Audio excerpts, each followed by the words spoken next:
Well, what I've found as I have studied more and more about feminist claims is that every single feminist claim is false, and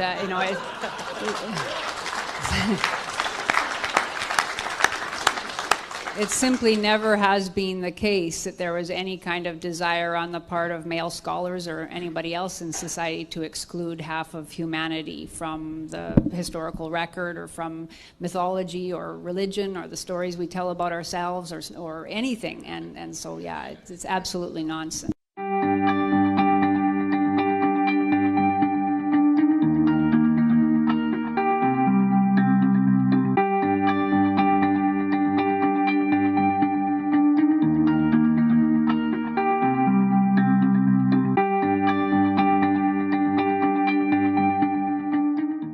One of the most common flaws among anti-feminists, MRAs, and feminist critical self-hating women is their constant whinging and moaning about allegedly fake feminist statistics, allegedly exaggerated feminist claims, and the alleged existence in the historical context of a thing that they sneeringly describe as a two-sided coin. Feminists engage in revisionist history, these misogynists say. Feminists do fake news, these bigots say.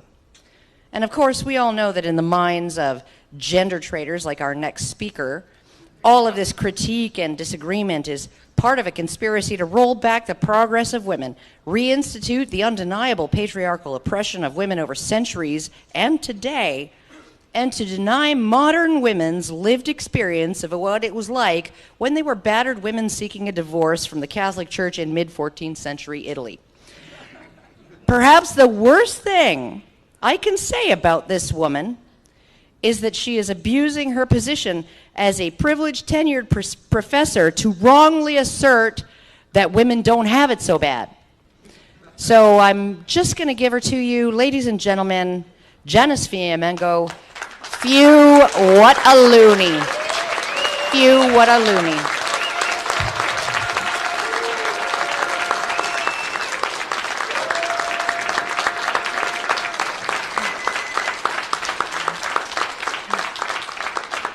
Thank you very much, and I'd like to thank all the organizers of this conference, which is so wonderful. Thank you for inviting me, but especially for putting on such a wonderful series of presentations.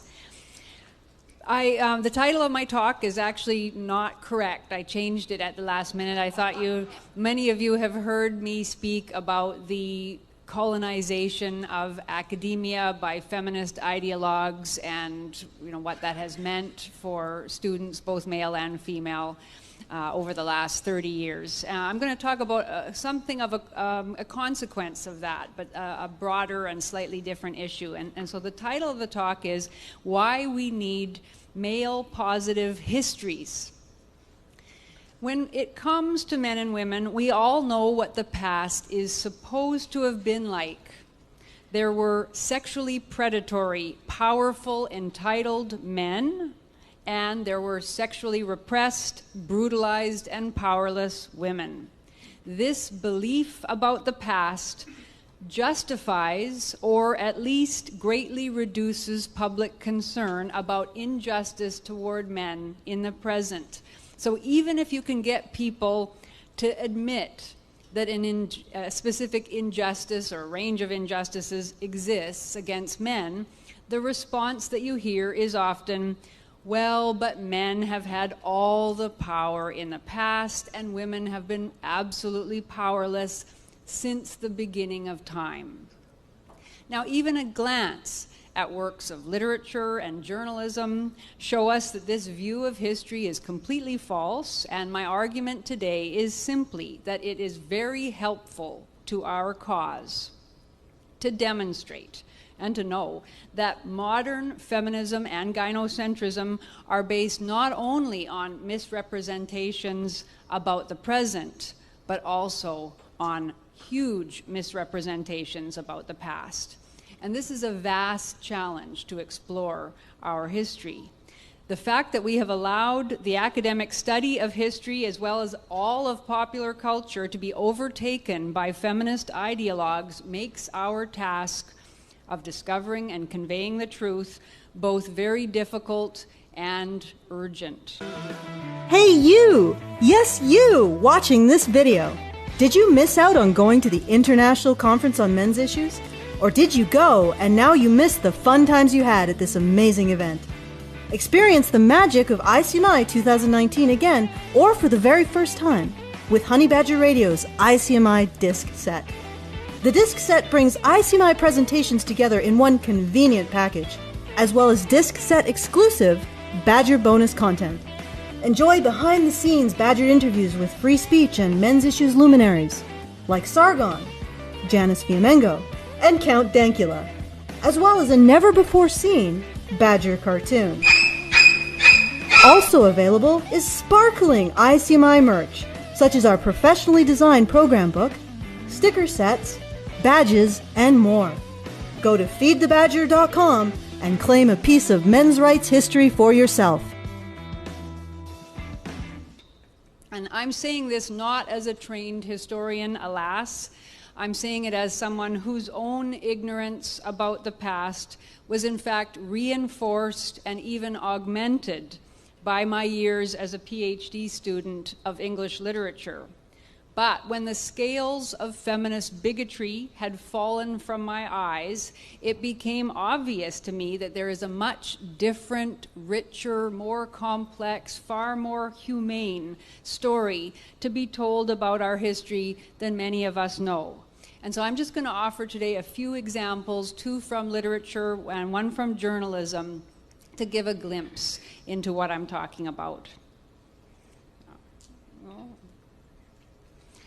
Exactly 200 years ago, in 1819, George Gordon Lord Byron, the most flamboyant and notorious of the English Romantic poets, published the first part of a comic epic poem called Don Juan, now considered one of the greatest long poems in the English language. In the poem, he took a well-known literary figure, Don Juan, or Don Giovanni in Italian, and he created around that figure a story that he claimed was, quote, actually true and based on real life, his own and his friends. In the opening canto of this long poem, the 16-year-old hero, Juan, has his first love affair with Donna Giulia, who was no blushing virgin, but was a wealthy woman in her mid-20s, unhappily married to a much older man. And with exuberant mockery, though not entirely without sympathy, the narrator of the poem describes this mature woman's seduction of the sexually innocent young man. The emphasis of this scene, in a manner with, I think, startling relevance to our own time, the emphasis is on female sexual duplicity. Julia is so convinced of her own virtue that she seems unaware of the reality of her actions. As the passage opens, she and the young man are sitting together, and Julia is reassuring herself of the strength of her commitment to her marriage vows at the very same moment that she allows her hand to fall onto Juan's quite by mistake, the poem tells us, i.e., not by mistake at all. From this point on, it is only a matter of time before Julia and Juan consummate their passion. And what fascinates the narrator here is the vast discrepancy between what Julia told herself about her actions, what she probably believed, and what her actions unmistakably communicate to the young man. Even while telling herself that she would never betray her husband, she is betraying her husband. And the young man is clearly not the sexual aggressor in the scene, but the one seduced. Now, I've omitted a couple of the stanzas so as not to make this too long, but I want you to read this with me. So here it is. Julia had honor, virtue, truth, and love for Don Alfonso, and she inly swore by all the vows below to powers above she never would disgrace the ring she wore, nor leave a wish which wisdom might reprove. And while she pondered this, besides much more, one hand on Juan's carelessly was thrown quite by mistake. She thought it was her own.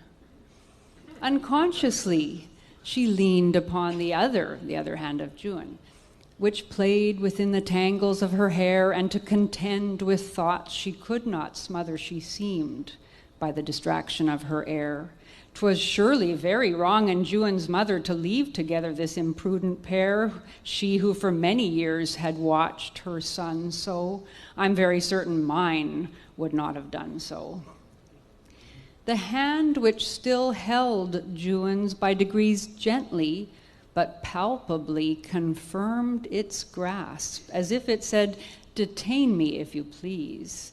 Yet there's no doubt she only meant to clasp his fingers with a pure platonic squeeze. She would have shrunk as from a toad or asp had she imagined such a thing could rouse a feeling dangerous to a prudent spouse. I cannot know what Juan thought of this, but what he did is much what you would do. His young lip thanked it with a grateful kiss, and then, abashed at its own joy, withdrew in deep despair, lest he had done amiss. Love is so very timid when 'tis new. She blushed and frowned not, but she strove to speak and held her tongue. Her voice was grown so weak.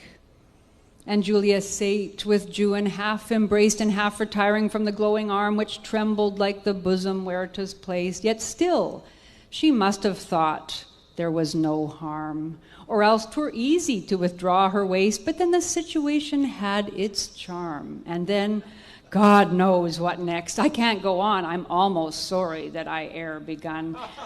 And Julia's voice was lost, except in sighs, until too late for useful conversation. The tears were gushing from her gentle eyes. I wish indeed they had not had occasion, but who, alas, can love and then be wise? Not that remorse did not oppose temptation. A little still she strove, and much repented, and whispering, "I will ne'er consent," consented.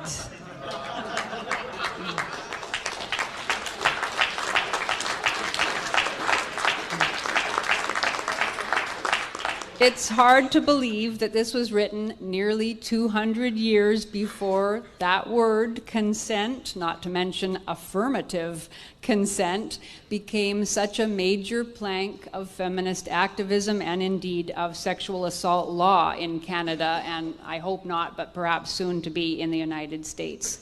One suspects, unfortunately, that in our time, a properly trained judge or jury would find that the 16-year-old boy in this scenario had sexually assaulted the woman, whose sexually inviting behavior would be considered nullified by her non-consenting words.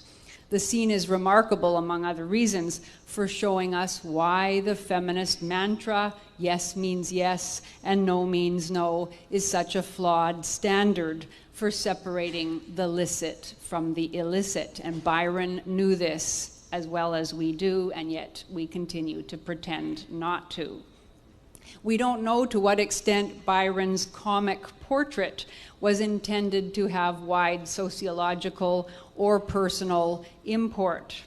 We do know that Byron's own experiences as a child and boy may have led him to a heightened awareness of male sexual vulnerability, as well as of the hypocrisy that surrounded ideas of feminine virtue. Byron had grown up without a father. His father had died, or it's possible that he killed himself in France when Byron was very young. And he was raised by a violent and verbally abusive mother who harshly blamed and condemned her only child as his father's son. And we have the letters that the young Byron wrote about the deep distress that she caused him by what he called her, quote, violent paroxysms of rage, so disproportionate to the cause. She told him, amongst other things, that he would become exactly like his father, a dissolute, cruel, irresponsible scoundrel. At times, she smothered him with affection. At other times, she burst out in verbal and physical fury, and Byron never knew which it would be. And as a result, he developed a terror of female emotional volatility. Compounding his mother's abusiveness, between the ages of 9 and 11, Byron was emotionally and sexually molested by the family nursemaid, someone who biographers have described as a drunken, violent madwoman who took him to her bed to teach him about religion. The experience led him from an early age to define his identity self-destructively through transgressive affairs, sexual acting out, with many sexual partners, both men and women, including a scandalous liaison with his half-sister that forced him to leave England altogether. To complicate matters further, he had been born with a crippled foot that was an early source of pain and shame, even as his precocious intelligence and his startling physical beauty led many admirers to pursue him sexually. And throughout his poetic career, Byron was preoccupied with a sense of being both unloved and unlovable, and of feeling like an exile from all that was good. So much for his male privilege. Almost a century later, a man named T.S. Eliot published his semi-autobiographical poem, The Love Song of J. Alfred Prufrock. And this is a dramatic monologue by a man who feels himself paralyzed by fear of women's mockery and by his own insignificance as a sexual being. Originally titled Prufrock Among the Women, and with the character's name signifying both prudishness, pru, and emasculation, the reference to frock, the monologue seems to be addressing a potential lover with whom Prufrock would like to force the moment, but with whom he cannot bring himself to say anything because he dares not disturb the universe. The entire poem is about his sense of failure as a man, his utter lack of entitlement. Throughout the poem, he imagines the comments that other people, particularly women, must be making about his various inadequacies, and he berates himself for imagining that he could ever provoke desire in a woman. Though he repeatedly reassures himself that there will be time, it's a repeated refrain, in telling himself this, he merely justifies his delay and ultimately concludes that time will bring nothing but a sterile repetition of his failure of nerve. There's an image of toast and tea in one of the parts I'm going to read to you, and there's other domestic references throughout the poem, which emphasize the triviality of his concerns at one level, but the poem leaves us in no doubt about the genuineness of his deep self-dislike. So I'm reading just from a little section of the poem, the middle of the poem. Whoops. This isn't the beginning. There will be time to prepare a face to meet the faces that you meet. There will be time to murder and create, and time for all the works and days of hands that lift and drop a question on your plate. Time for you and time for me, and time yet for 100 indecisions and for 100 visions and revisions before the taking of a toast and tea. In the room, the women come and go, talking of Michelangelo. And indeed, there will be time to wonder, do I dare and do I dare?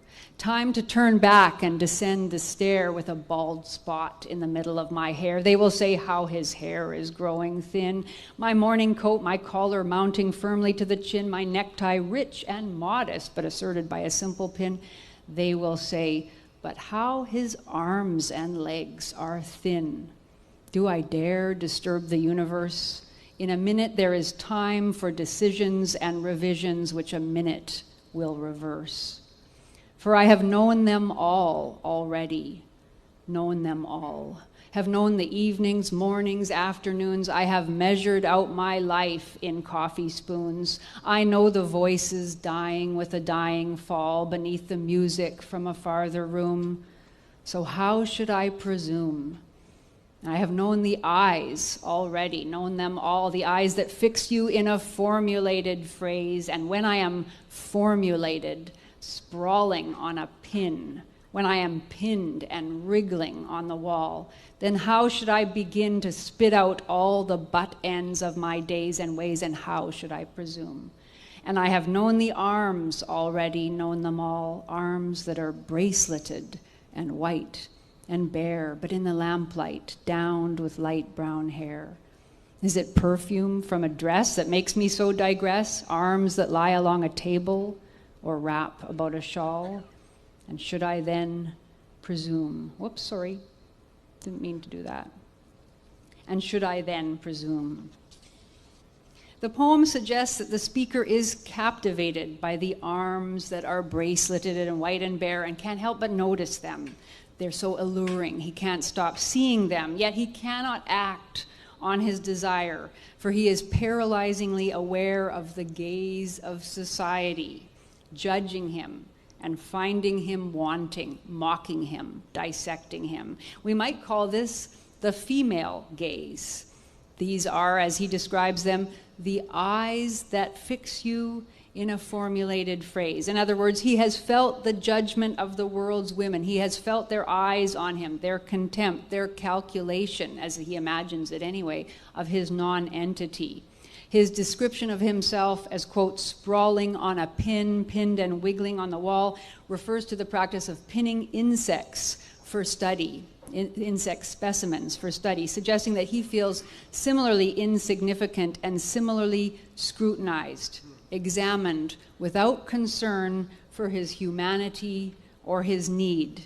This, too, is part of the record of male experience, this longing, this loneliness, this conviction of inadequacy. And there are countless male-authored love poems in the history of the English language that express similar themes, that explore male loneliness and male need and male desire. And they are absolutely unintelligible to feminist approaches, and they're of very little interest, in fact, to the majority of feminist critics who now dominate academia and the culture at large. So these are just two literary representations of maleness that form a tiny part of a large story that deserves to be told, not to support a pre-formed gender ideology, unless it is an ideology, which I suppose it is, to believe that men have always been more than the privileged oppressors of women. The fact that we don't have this history at our fingertips weakens our agenda to oppose the present-day dehumanization of men. Interestingly, one of the first tasks of feminism was to create woman-centered histories, and feminists even came up with a name for that kind of research, which they called herstory. And as a result of a concerted effort by feminists within academia and outside of academia, there is now a massive, ongoing effort to learn about the lives of both ordinary and extraordinary women. It was long thought and declared that such wasn't necessary for men, because we already know about kings and statesmen, we already know about male inventors and male explorers and such. But do we? How much do we know about these men's inner lives, about their experiences of themselves as men? What do we know about their relations with other men, with their understanding of their social role, with their conception of manhood? And what do we know about the experiences of men whose lives were not part of the public record? History, as an academic discipline, was traditionally the study of the great events that shaped societies, the battles lost and won, international relations, that sort of thing. But out of the social ferment of the 1960s came an interest in a different kind of history, one that focused not on the epoch-making lives of the great, but on the everyday lives of the ordinary. Not coincidentally, though, this history was guided by an explicitly ideological commitment that had Marxist and feminist roots. It was called social history, and it turned its attention to the marginalized and the oppressed, telling their stories as acts of protest against a society that had not fully valued them. And much of what we now think we know about women and men in the past has filtered down to us from this kind of social history, which is presented as the history of women struggling against oppressive conditions that supposedly benefited all men.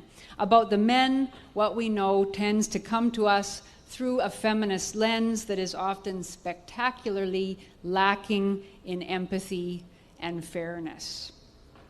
The magnitude of this task of creating male positive histories and all the forces arrayed against it are suggested in the third and final text that I want to mention briefly today.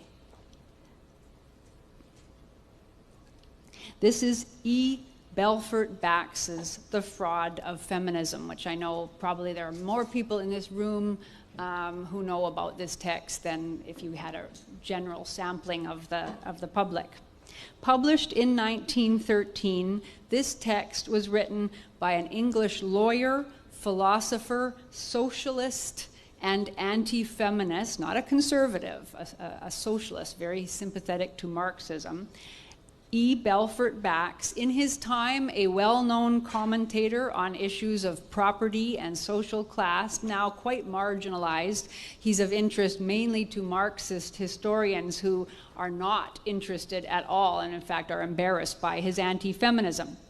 Bax's book is a fascinating corrective to those of us who tend to think, as I think many of us do, that men's problems mainly stem from second wave feminism, or who imagine that at some point in the past feminism was a worthy movement innocent of anti-male animus.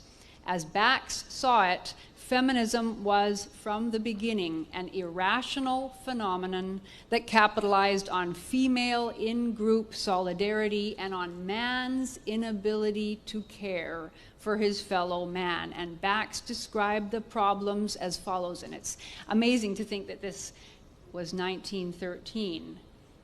He said,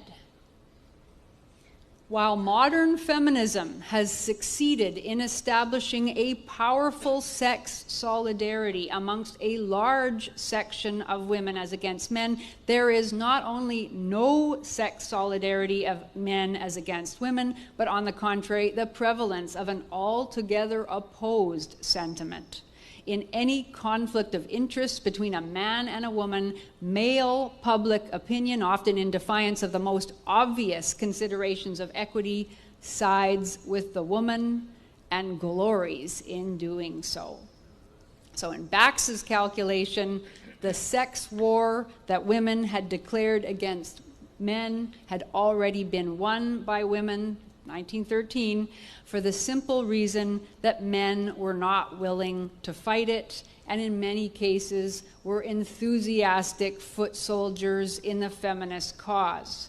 Bax confessed himself not quite certain why this was so, but he saw evidence of feminist bigotry supported by men everywhere. And this is what he said: "Whatever may be the explanation, and I confess I cannot find one completely satisfactory, the fact remains.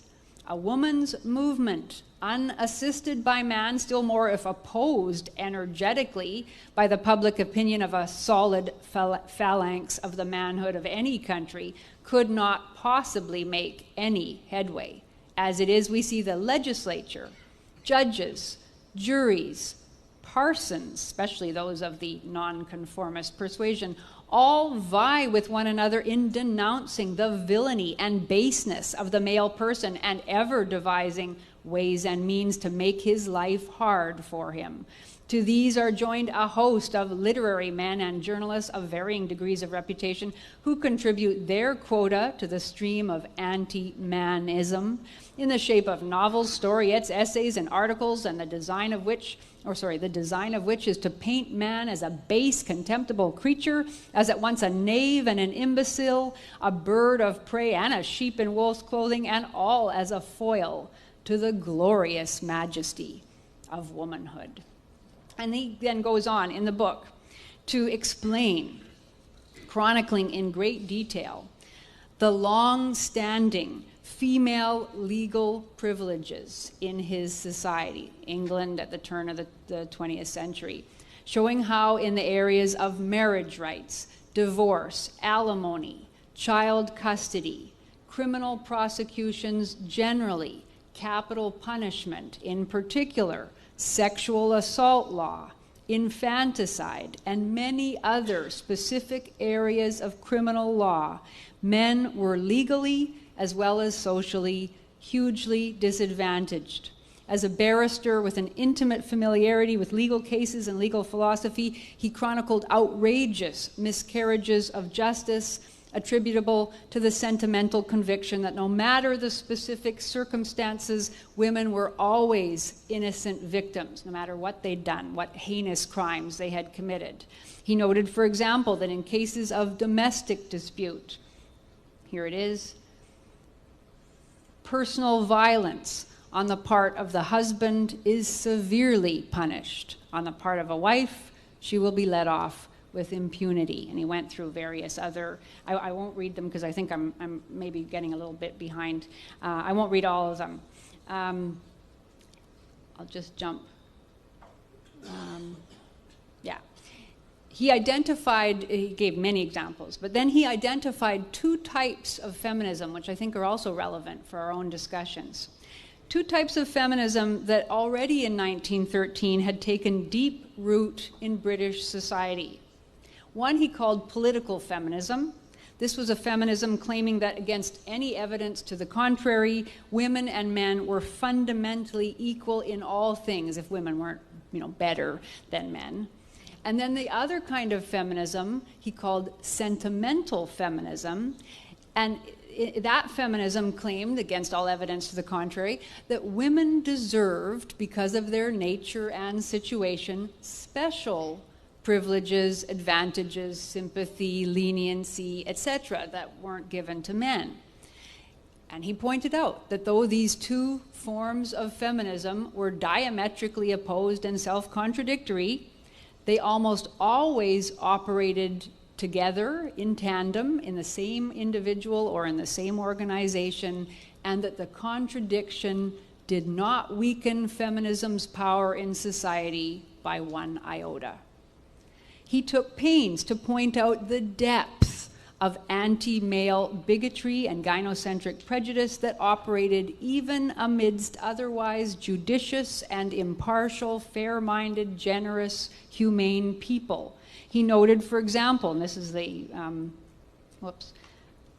this large quotation here, that one of the proposals which finds most favor with the sentimental feminist is the demand that in the case of the murder by a woman of her illegitimate child, the putative father should be placed in the dock as an accessory. In other words, a man should be punished for a crime of which he is wholly innocent because the guilty person was forsooth a woman.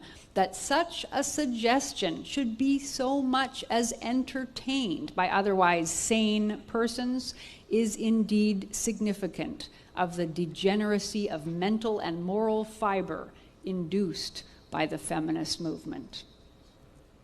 He concluded that feminism, the idea that women had always been oppressed and that it was an urgent necessity to remedy that oppression, he concluded that feminism was a species of social hypnotism or mania, a totally irrational sentiment uninfluenced by reason and impervious to it. He said that while feminism claimed over and over again to have anything to do with equality, this is the last quotation, A very little inquiry into its concrete demands suffices to show that feminism's aim, so far from being equality, is the very reverse, viz. To bring about with the aid of men themselves, as embodied in the forces of the state, a female ascendancy and a consolidation and extension of already existing female privileges. Bax wasn't particularly hopeful about the possibility of reversing what he saw as the mass derangement of thought and feeling that feminism had caused. As he had found, the consistent presentation of evidence showing the falseness of feminist claims had almost no discernible effect on a true believer. And his book, The Fraud of Feminism, provides an interesting glimpse into men's legal history that turns the notion of historic male privilege fully on its head.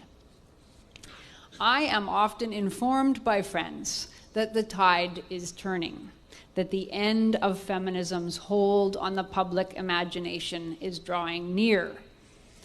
And while I always hope to be wrong, I would love it if every single one of my friends could say, "See, Fiamengo, you were always the naysayer, you were always the skeptic." I would love that. But I have to say, I don't really think we are at the end, or even at the beginning of the end, or even, as Winston Churchill said, the end of the beginning. I think we're in the grip of a very long-standing and extremely powerful social phenomenon. But I do think that if we are to make our best case, I'm causing my mic to, I do think, my last sentence, if we are going to make our best case for defeating feminism, it helps us to know something about the full extent of its fraudulent claims about the past. So that's a project that I would encourage anyone here with a heart and interest to do such work to consider taking up. Thank you very much.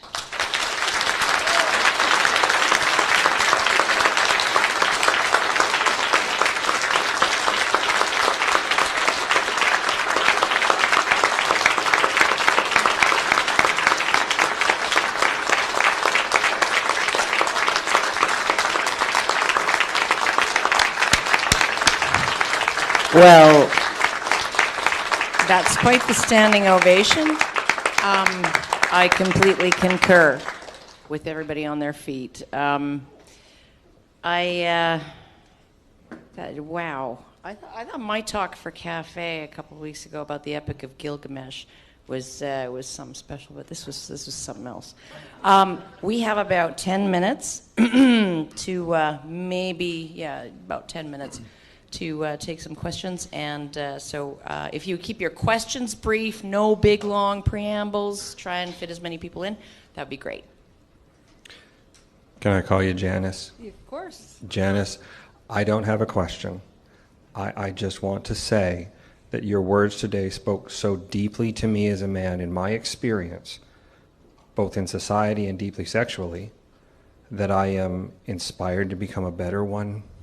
And I am so grateful that you have spoken up for us. Many people were in this room when I displayed what people have called my passion for the need for men to stand together when the small minority, we hope, of women come attacking us, that there are women like you who are there to be equal partners with us. And I just want to say thank you so much. You have moved me so deeply.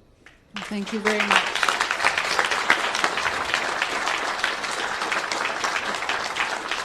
I wouldn't have been able to speak with such conviction and knowledge if it hadn't been for the many men who have contacted me over the years and who have shared their stories, their heartbreaking stories, and had made me aware that our movement is not only about obviously, it's not only about rights and issues in the kind of general social, legal sphere, but is about male humanity, the need to recognize that, and about the many hearts that have been broken in our era.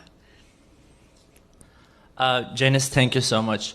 As you know, there are legal challenges against women's studies, and one informal argument that feminists use to defend women's studies is that because history is a male-dominated discipline that women's studies provides a necessary counterbalance to history departments.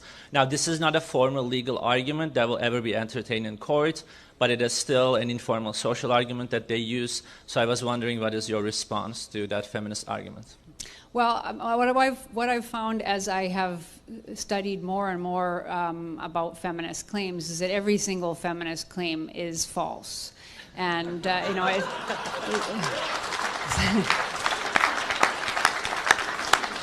it simply never has been the case that there was any kind of desire on the part of male scholars or anybody else in society to exclude half of humanity from the historical record or from mythology or religion or the stories we tell about ourselves or anything. And so, yeah, it's absolutely nonsense. And that's the thing that I find so dangerous about the general historical ignorance, and I'm speaking about my own historical ignorance more so than anyone else's, is that so often someone will make a claim about things were thus up until, I remember once actually Karen and I were at a conference where a woman said that until the 1930s, women were not declared persons in Canada. It was one of the final statements made in the whole conference, and that was just so false. I mean, it's technically true, but there's a long, complicated story about why that was. It had to do with women being eligible to serve on the Senate and a Privy Council decision. It didn't in any way, but I mean, feminists use things like that all the time to shame men, to thinking that their ancestors didn't believe women were human. It had nothing to do with that. Men always knew women were human. So, yeah. It's just nonsense. Hi, so pleasure to have you here. One of the things that I think a lot of us struggle with when we're dealing with this is that the current political zeitgeist encapsulates basically feminist narrative, as you know.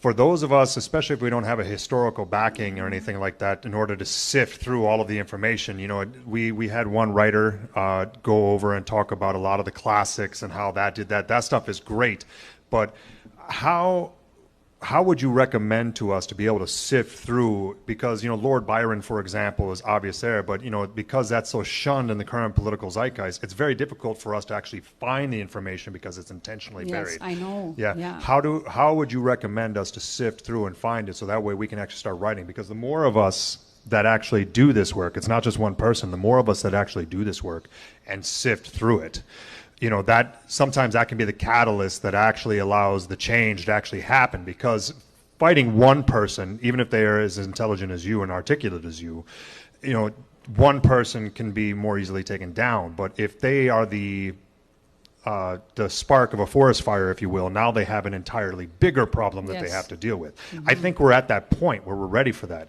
How would you recommend for the rest of us who don't have your backing in education to be able to actually sift through the historical narrative and find this so we can actually start writing about it ourselves more effectively? It is very difficult, and, you know, there's no easy answer for sure. I would say that if you're encountering that kind of argument that men have had power since the beginning of time and women never had power, even if you can find one example that you educate yourself about, and you can say, well, I don't know about all of history, but I can say certainly that in the early 1800s, you know, this was the case, or something like that. Often they don't know what they're talking about. Like brothel workers, Cleopatra, the lady for the leaders in Athens during the Peloponnesian War, stuff like that. Yeah, even if you have one example that you can bring forward, that vastly complicates the narrative right there. But I would also say, you know, that at some level it doesn't matter. And my answer would be, you know, that even if it were true that up until 1955 or whatever, women had no power,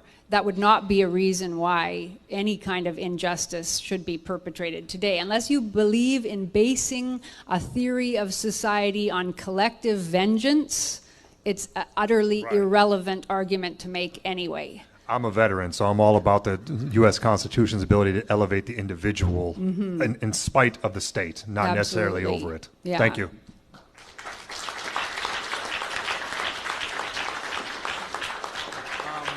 Should I take this?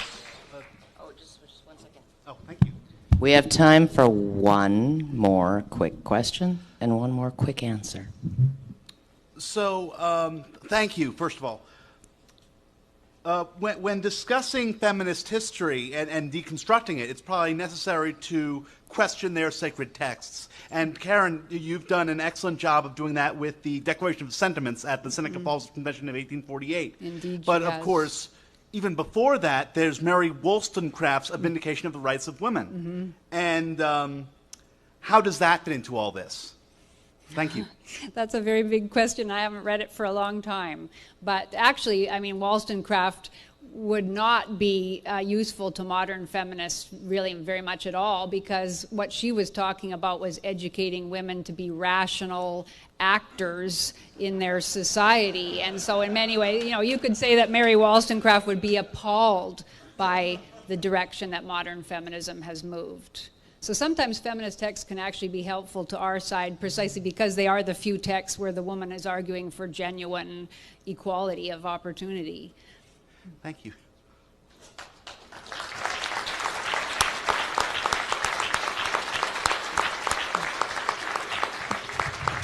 All right, I'm just going to take this. Okay, I'm going to just hug you one more time.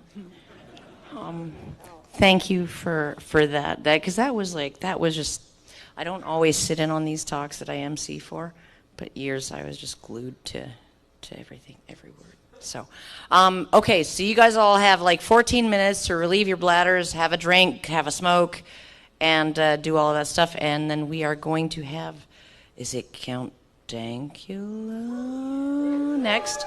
So yeah, in this room, but thank you so much, Janice, because it's just like, oh my fucking, like, hug me one more time. Okay, because I love literature, and I love what the history of literature says about men and about their inner world, and I think that that's actually one of the ways that we really need to go. So, all right, go, everybody, out.